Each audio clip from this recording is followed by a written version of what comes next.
Good evening. I'm Deirdre Cross, Assistant Director for the Office of Public Programs at the National Museum of African American History and Culture.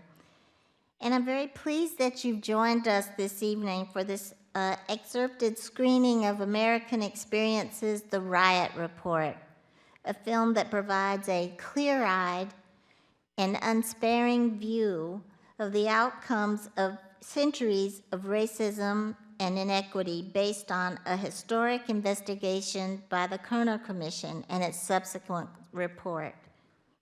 The Riot Report will premiere in its entirety on May 21st on PBS stations nationwide. Tonight's screening will also include a panel discussion featuring Michelle Ferrari, writer, director, and producer of the Riot Report, as well as Jelani Cobb, dean of the Columbia Journalism School, who wrote and co-produced the film, and Elizabeth Hinton, associate professor of history and African American studies at Yale University, and the author of From the War on Poverty to the War on Crime, The Making of Mass Incarceration in America. Cameo George, executive producer of American Experience, and an Emmy Award-winning producer, writer, and journalist with more than 20 years of experience in documentary, broadcast television, and digital content production, will introduce us to this wonderful and timely and powerful work. So please join me in a warm welcome for Cameo George.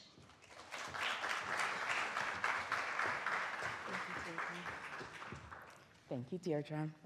Hi, everyone. So happy to see you here tonight.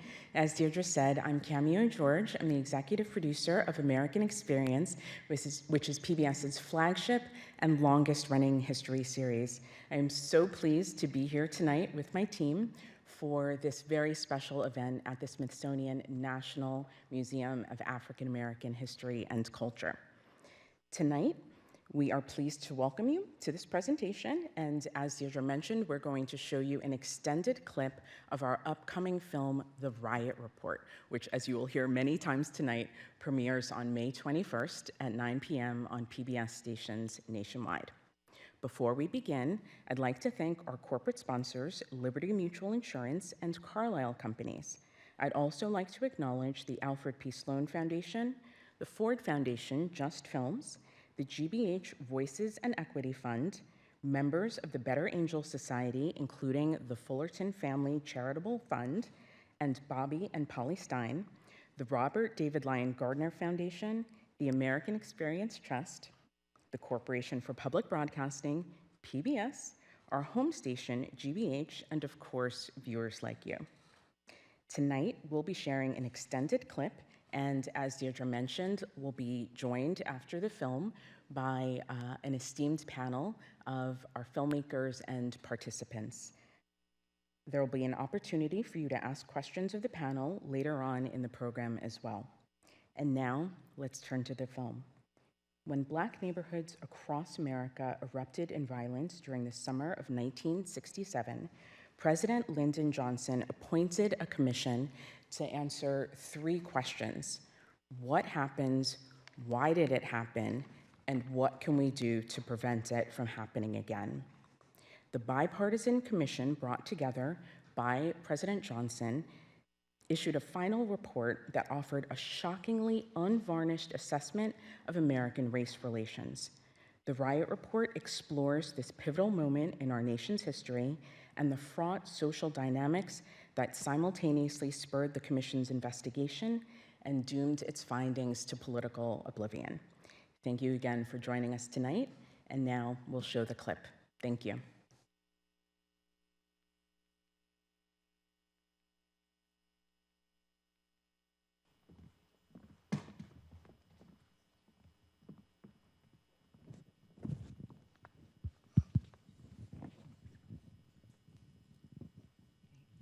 Hi again. Thank you again for joining us for this extended clip and preview of The Riot Report, our upcoming PBS film, which will air in total, in full, on May 21st on PBS stations nationwide. It is my privilege and honor to introduce you to our panelists for this evening. On the end, Michelle Ferrari has been creating innovative, critically acclaimed documentary narratives for more than 2 decades. Her work as a screenwriter and story editor has been seen on PBS, HBO, and film festivals nationwide, and she has gathered honors from the Writers Guild of America, the Sundance Film Festival, and Academy of Television Arts and Sciences.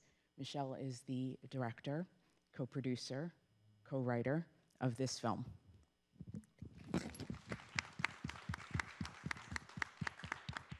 Next to Michelle is Elizabeth Hinton.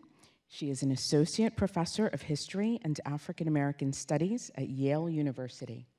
She's author of From the War on Poverty to the War on Crime, The Making of Mass Incarceration in America, which received numerous awards and recognitions, including the Ralph Waldo Emerson Award from the Phi Beta Kappa Society.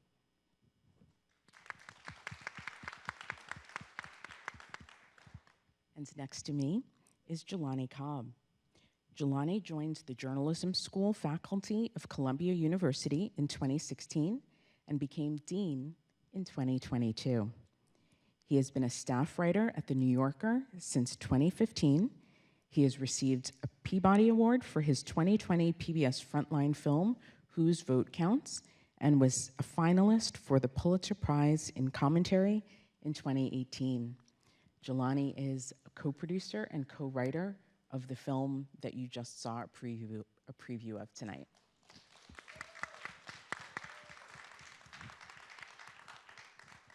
So I'm actually going to begin with both Michelle and Jelani. We first talked about the idea of this film. By now, it's probably 2 years ago? 2021. Yeah. It was 3 years ago. Okay.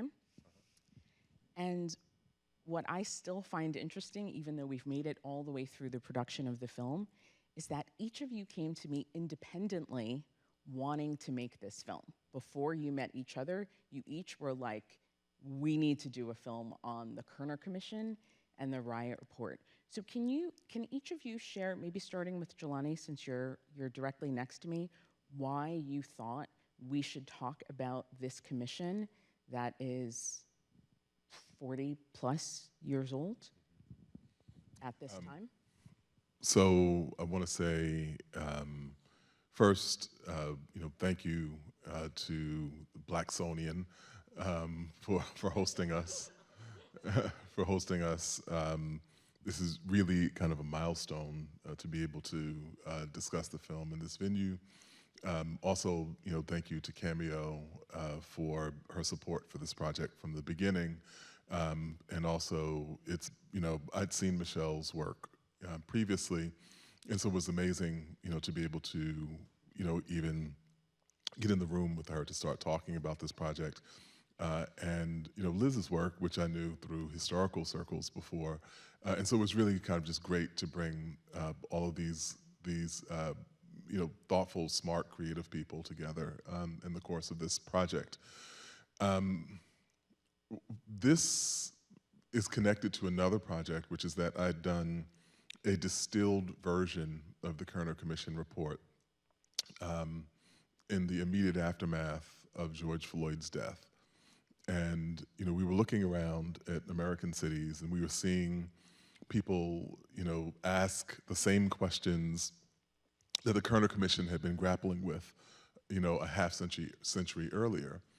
And so we, I say we, myself and one of my former graduate students just started culling down that 600-page report into something that would be distilled enough that people could grab the things that were most pertinent, in that moment where, like the title of Liz's book, America was on fire. And when that came out, I really felt like we had done that book as like a service was like, okay, we'll put this out. You know, if somebody's interested, they may find it. And I was shocked at how much response it got. It wasn't just a book that people were using, you know, for maybe an African American history course. That, you know, we got This Other Life, and, you know, people were inviting us to come on podcasts and talk about it. And that was when I started thinking that maybe there was an appetite for a more full examination of what the Kerner Commission had actually been and what it had done. And Michelle? I second the thanks across the board. I read a book in 2018 by Stephen Gillen on the anniversary, the 50th anniversary of the publication of the Kerner Commission's report, called Separate and Unequal. And at the time, my husband, who is Black, was performing a one-person show all over the country, and that show is about his experience growing up Black and about racism. And we were having these conversations every night at the dinner table that very much mirrored what was in the book that I was reading, the conversations that the Kerner Commission was having, although it was 50 years later. The book went on a list. Documentary filmmakers keep lists. It went on a list. I was working on something else. And then the pandemic happened and starkly revealed the inequalities that persist in our society. And then George Floyd happened. And I was invited to pitch something to American Experience. And in researching that pitch, came across notice that Jelani was publishing a book, and it was going to be coming out in July. And then right around the time that we started talking about it, there arose this sort of voluble controversy over CRT and the teaching of American history. And it really just did seem to me, and I think to all of us, that the Kerner Commission had something to say to the present. Can I add one other person? There's another person who's connected to this production who's here. I don't know where he is. Is he here? My nephew, Nehemiah Bester, who texted me. Oh, he's there in the back. Hi, Nehemiah. Yeah. So he worked on the production too. It wasn't nepotism. He earned his spot, but you know, True. I can vouch for that. he was happy. I'm happy to see him here too. Thank you. Elizabeth, you also have been immersed in this topic, in this work throughout your career. Does it surprise you in any way, the persistence of this conversation, the persistence, the relevance of these issues? Like, has there ever been a point where you're like, when are we going to stop talking about this and do something? So that's a great question. Thank you, Cameo. And I want to just thank the three of you for this powerful film. I am so honored to be a part of it in a very small way, and thank all of you for coming and joining this conversation and watching. That was only 1 hour of it. There's a lot more, so I do hope that you will tune in and share it with others when it premieres on the 21st. You know, in doing this work as a scholar of mass criminalization and American inequality, I'm always surprised, but I'm always not surprised. I think it's, you know, that every time somebody is murdered by police, every time our liberal institutions betray us, which is something that we're very much struggling with in real time right now, you know, it fits the historical pattern, but it's always devastating and surprising. I think for me, over the course of the time that I have been deeply engaged with the Kerner Commission's work as a graduate student working on my PhD, and then my first book, and then to my book, America on Fire, which is about Black rebellion. I call it Black rebellion, not rioting. That's a different conversation that we can have or not here. But that looks at Black rebellion itself as a response to the militarization and expansion of police during this period as part of the war on crime. My opinion of the Kerner Commission really changed. In my first book, I was very critical of the commission for its pathologizing of Black people, and you see that language through the report, and you cringe, and also for the way that ultimately, unfortunately, its recommendations on policing are the only things that end up actually getting implemented. So in some ways, this was not intended, but it ends up justifying the further expansion, militarization, and modernization of American law enforcement that leads to the mass incarceration we got in today. I began to really rethink the Kerner Commission's report in surprising ways after George Floyd, when it became just so freshly relevant. And when I was asked again and again to speak about, you know, what was happening and what could be done, I found myself naturally returning to the report and its recommendations and feeling like we know and we have known exactly what we need to do. And, you know, we don't need another commission. We need to follow the wisdom of this brilliant report. So I think my own thinking and kind of changing opinion on the commission itself has been maybe one of the things that's been most surprising to me, and you know, that's changed very much with time and with my own just deeper knowledge of these issues. So I'm going to follow up on that on 1 second, but I just want to remind the audience that we are taking questions for the panelists as well. I think, are there cards at there at the side near the entrance? If you have a question, please put it on one of those cards, and those cards will come up to us so we can answer. So don't be shy if you have a question. Sorry? Unfortunately, we can't, but that's why we have the cards. So please, we are very happy to take questions, but for this evening, we're asking for them to go on the cards. But please, don't be shy. So, Can I add one thing? Sure. Which is like a particular point of pride. You know, I grew up in Black communities, so I'm very much familiar with like people talking back to the movie. But it's like a particular point of pride when people are talking back to your movie. Right. So we have done something important now. It's true. Call and response. When it generates call and response. Yeah, so use the cards for the second half of the call and response. We do want to hear from you. But Elizabeth, you said something interesting, and I think that we each felt this at different points in time. At first, the commission, it is cringeworthy. Like there are a lot of parts of it where you're just like, oh my gosh, look at these middle-class people who are like, we're gonna call witnesses and we're gonna go out to these communities and we're gonna figure out what's happening in these Black neighborhoods. Like, what are the grievances of these Black people? And it feels bizarre.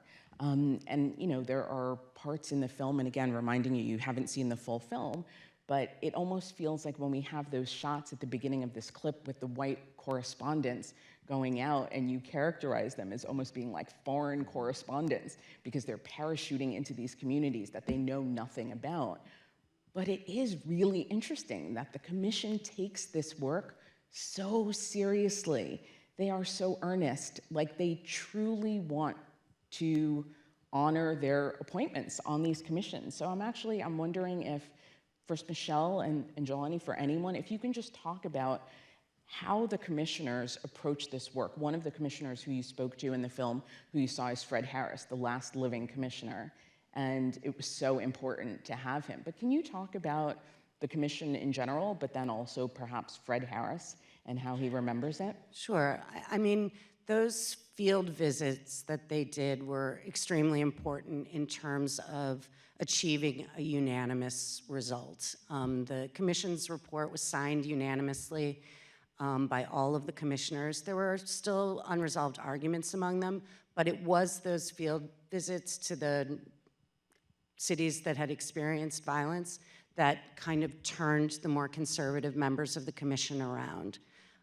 It is kind of cringeworthy on one level, but on another level, what is there to do but talk and find out what's actually happening? And I would challenge you to imagine it happening today. A commission like that? Yeah. People actually going out and speaking to the people who are rioting, having a rebellion, uprising, whatever you want to call it. And heads of corporations at that.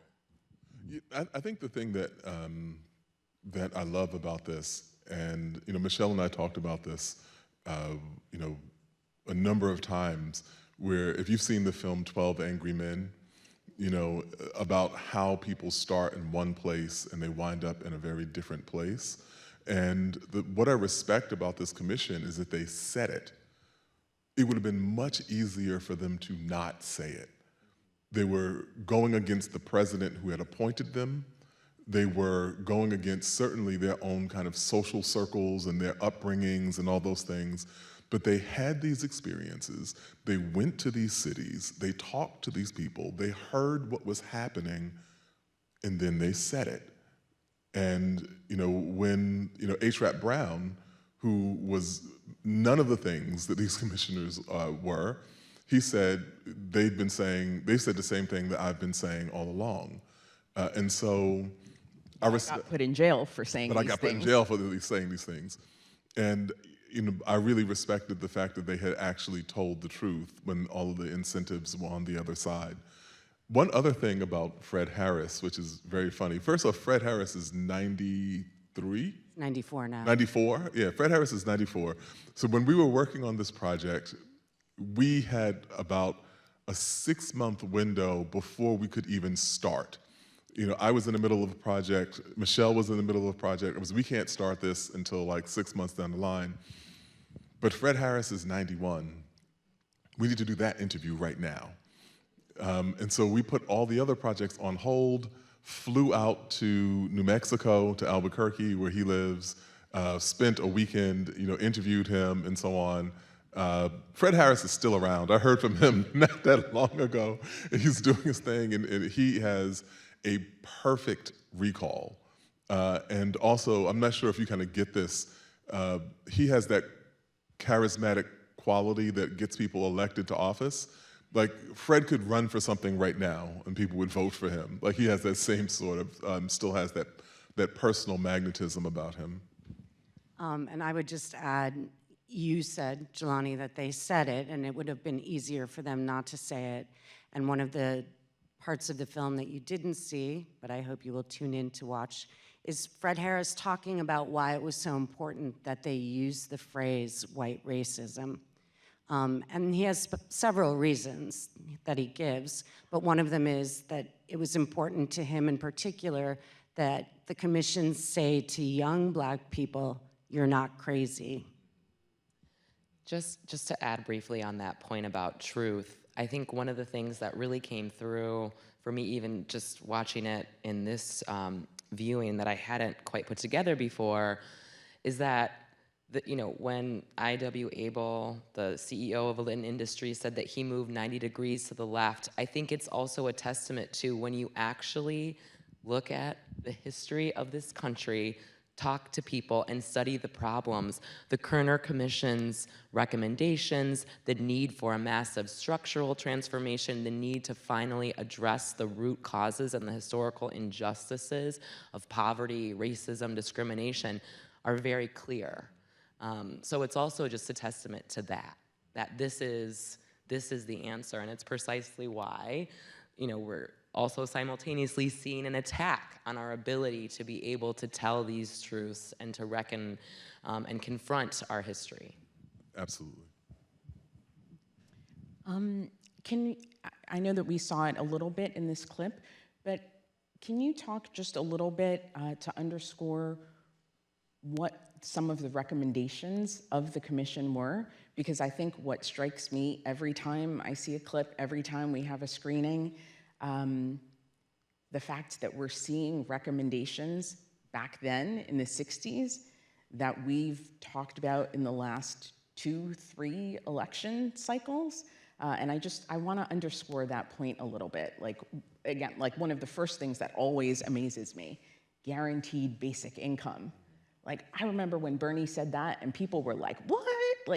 Is this guy serious? We can't do something like that. And honestly, naively, I thought it was the first time that anyone had proposed such a thing. So can you maybe just tick off a couple of the recommendations that were made? Anyone? Do we all want to do one? We can all do one. Okay.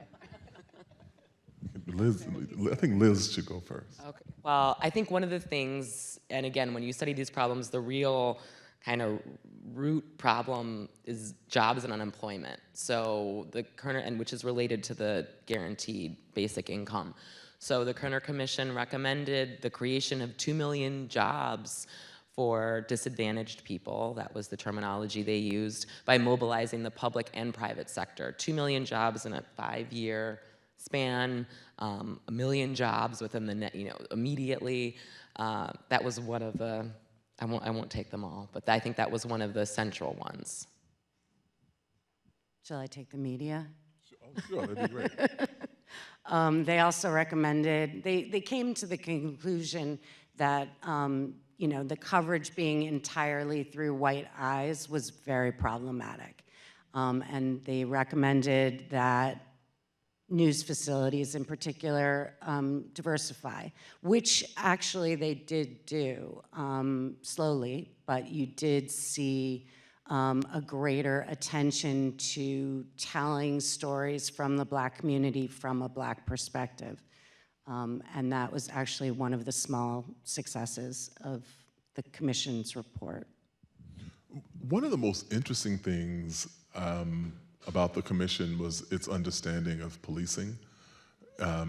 It would have been easy for them to say, because Newark, Watts, so many of these situations exploded in response to police behavior, the problem is with policing. And they took an extra step and said that the policing is an ignition point that really reflects all of these other kinds of social and institutional failures. But on policing, they made an observation, which is almost kind of forgotten among the very many things that they said. One of the points that they raise is that people in the ghetto, as they would have, the term that they used at the time, just had too much contact with the police. Every problem, involved a police officer, even things that weren't related to law enforcement, and that there needed to be other kinds of social remedies. There needed to be other institutions that could address the day-to-day needs of these communities aside from just policing. Half a century later, we heard people making those same arguments, except they were saying defund the police. It was the same logic. It was the same principle of saying, and even then, one of the interesting things is that some of the most common proponents of that idea were police themselves. They're saying, oh, they have us doing all sorts of things that we're not trained for, and then everyone gets upset when we do it wrong, and blah, blah, blah, blah. And it was an idea that they promoted in the report that just kind of disappeared from our discourse for decades and then popped back up again. So I'm going to throw in some of the questions from the audience. First question, do you believe another president will commission a similar report in the present? Could that happen now? Could this commission happen now? I think it could, but I think, as I think it was Fred Harris, you'll correct me, said in the video, if that happens, because we already know what we need. We know what we need. We need massive investments in communities that have been denied resources for generations, for centuries, and we know where those places are, and we know the scale of investment that we need. So we don't need another commission. Another commission is continuing to kick the can, and we have to stop kicking the can. What's required if we want to address these issues is a major structural transformation and reinvestment, and we know that. So we have better data now. We would need maybe updated data to a certain extent, but we don't need another commission. We just actually need to build the political will to create a more equitable and robust democracy in this country. Mm-hmm. And one of the things, Jelani, that you say in the film, I don't think it was in this clip, I'm losing track, but you make this really interesting point about just presidential commissions in general, like what they're typically used for, but then also how many times these kinds of issues have been raised in a presidential commission. Can you just talk about that for a second? I mean, there are all of these commissions. I mean, and even not just even on the presidential level. Like, if we were thinking, after 65, there's a commission on Watts. After 67, there's a commission on Newark. The commission on Newark, their findings. I went to the library in Newark once and said I wanted to see the report on the 67 uprisings, and they came back with, those carts that they have in the library. The whole thing was full. It's like 8 or 10 volumes, and each volume is like this big. And so there was the commission that they did in Newark. Baltimore had a commission after 1968 when King died and the city went up in flames. There was a commission, if we kind of moved up after the Rodney King uprisings in 1992. I'm leaving commissions out now. There was a commission after the uprisings in Miami in 1980. After the Arthur McDuffie killing by the police. There was the Ferguson Commission, the 21st Century Task Force on Policing that Obama did, and I'm leaving some out. Suffice it to say that we have enough, we could repopulate a forest with all the paper that we have used, to create commissions and reports, which with varying degrees of specificity, point in the general same direction. Kerner is the most exhaustive of them. But most of those reports, when you go through, they have the same sort of DNA and making these same sorts of arguments. Another question from the audience. This one's a little close to home. What are your thoughts on the current protests happening at universities across the country? Are there protests happening at universities? I'm the dean of the journalism school at Columbia. I believe in the First Amendment. That's what I'll say.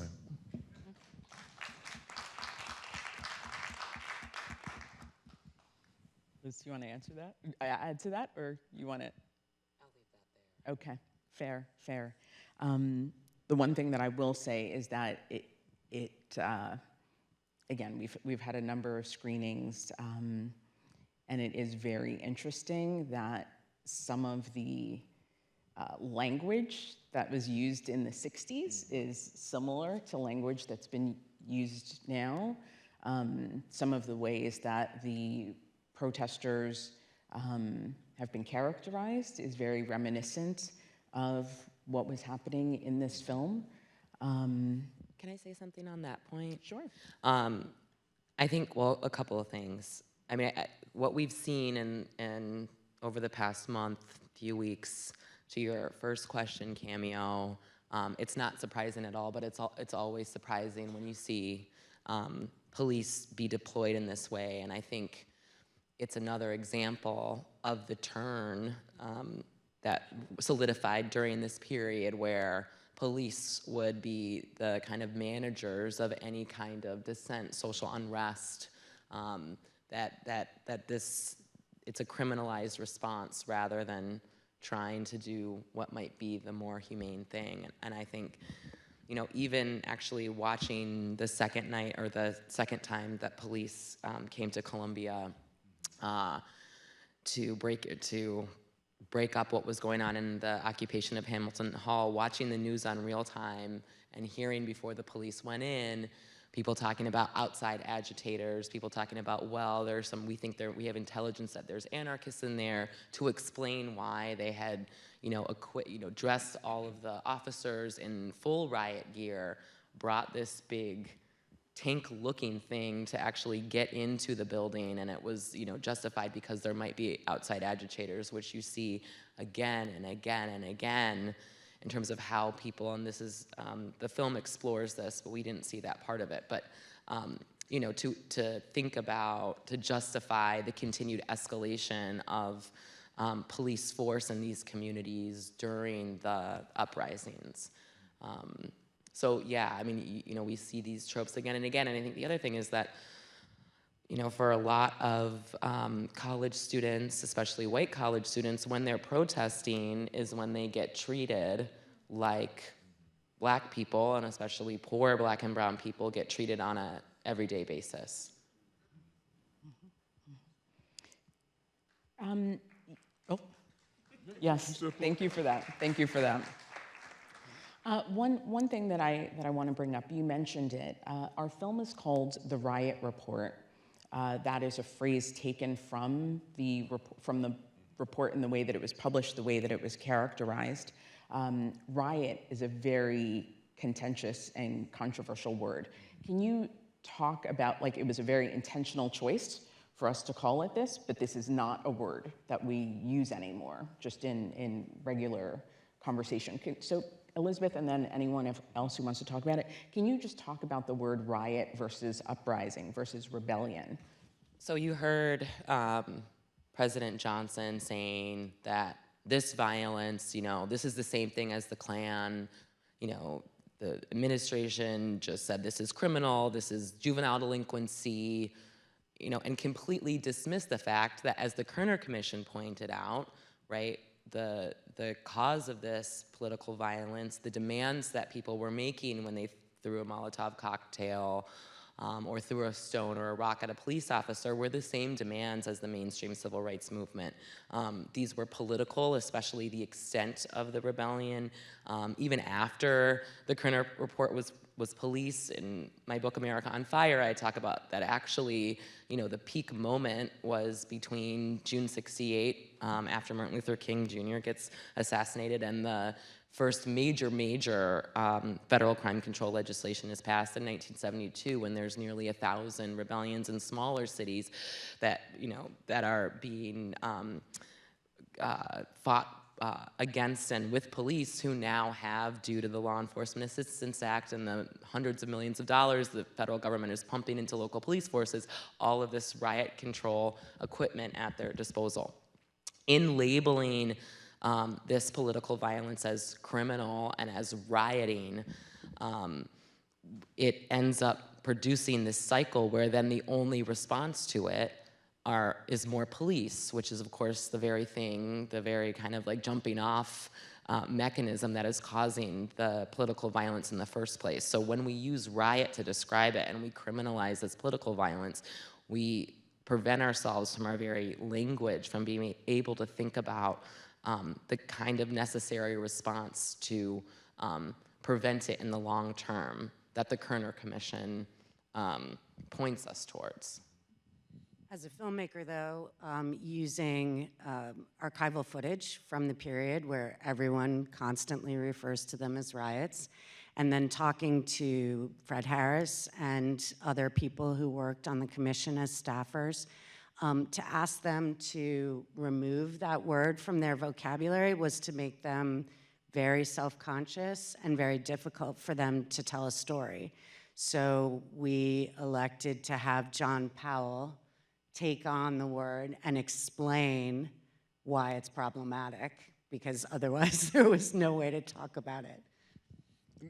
I see this slightly differently, which is that in the context of Black life, riot is lawless, apolitical lawlessness. But in the context of lots of other circumstances involving white people, it's clearly understood as political.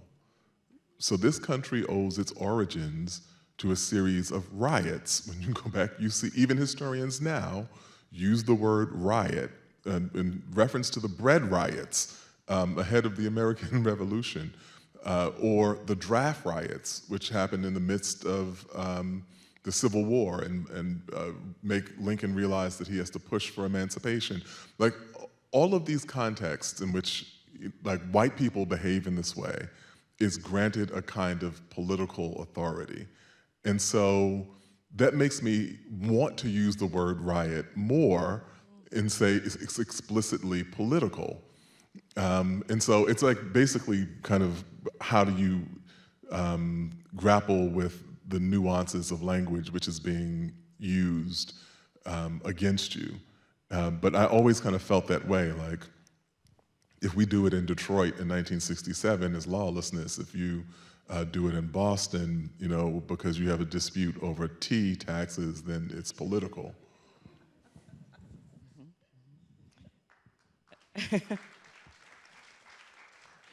Another question from the audience.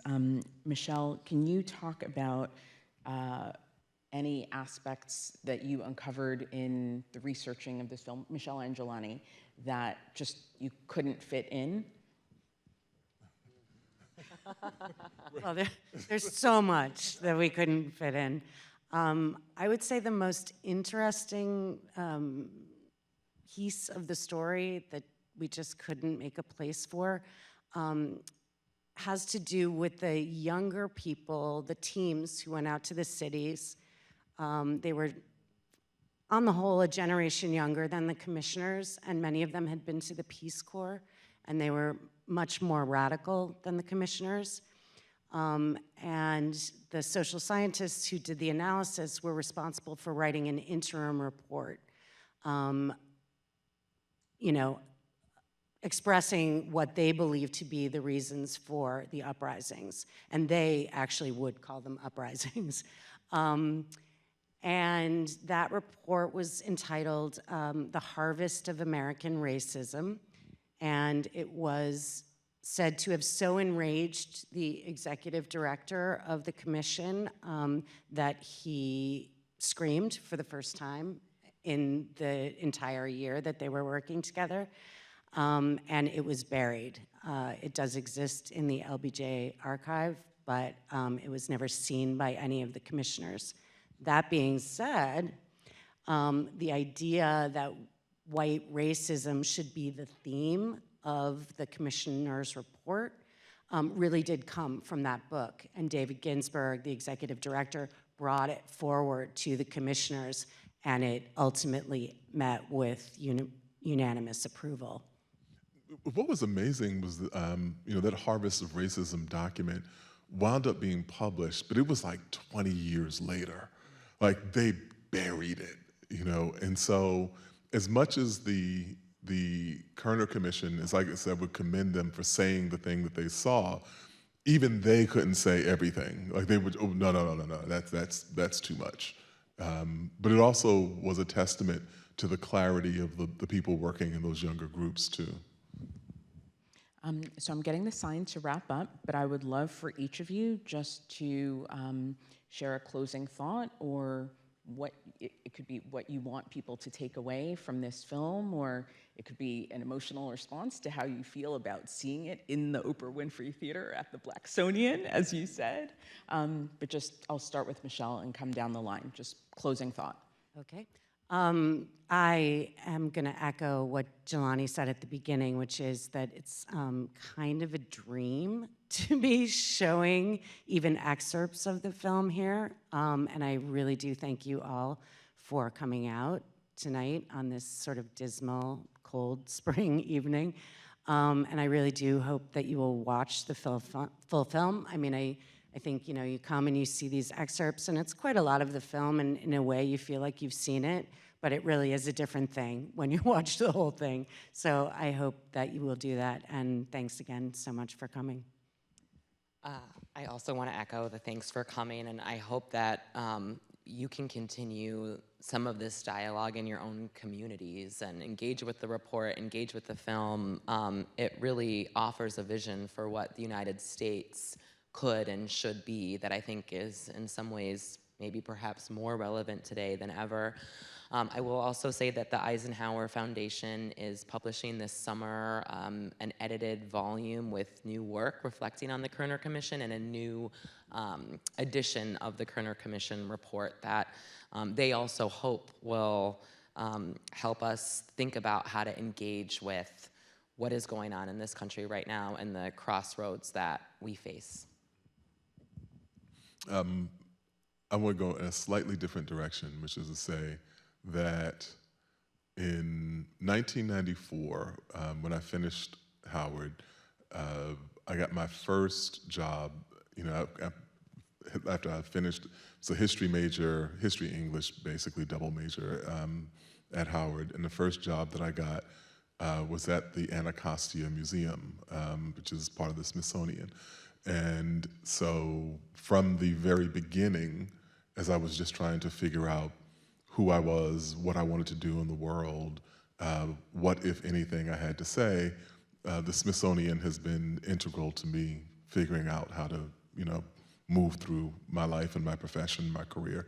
And so it really means a lot to be back here at this point as well. So I really just want to humbly say thank you.